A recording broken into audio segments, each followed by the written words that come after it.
سجدے کی حالت میں انسان اللہ رب العزت کے قریب ترین ہوتا ہے۔ اب آپ نے آخر میں نبی کریم صلی اللہ علیہ وآلہ وسلم کی ذات مبارکہ پر اتنا ہی درود پاک پڑھنا ہے جتنا آپ نے عمل کے شروع میں پڑھا۔ اب دونوں ہاتھ اٹھا کر رب کریم سے ضد کر کے مانگیے گا، آپ جو مانگیں گے انشاءاللہ آپ کو ملتا چلا جائے گا۔ اے اللہ رب العزت، اے ساری کائنات کے شہنشاہ، اے ساری مخلوق کو پالنے والے، اے زندگی موت کا فیصلہ کرنے والے، اے آسمانوں اور زمینوں کے مالک، اے پہاڑوں اور سمندروں کے مالک، اے انسانوں اور جناتوں کے معبود، اے عرش اعظم کے مالک، اے فرشتوں کے معبود، اے عزت اور ذلت کے مالک، اے بیماروں کو شفا دینے والے، اے بادشاہوں کے بادشاہ، اے اللہ ہم تیرے گناہ گار بندے ہیں، تیرے خطا کار بندے ہیں، ہمارے گناہوں کو معاف فرما، ہماری خطاؤں کو معاف فرما۔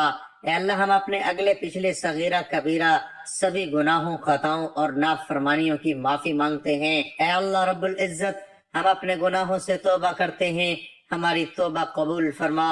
اے اللہ ہم گناہ گار ہیں، سیاہ کار ہیں، بدکار ہیں، تیرے احکام کے نافرمان ہیں، ناشکرے ہیں، لیکن میرے معبود تیرے نام لیوا بندے ہیں، تیری توحید کی گواہی دیتے ہیں۔ تیرے سوا کوئی عبادت کے لائق نہیں ہے، تیرے سوا کوئی بندگی کے لائق نہیں ہے، تیرے سوا کوئی تعریف کے لائق نہیں ہے۔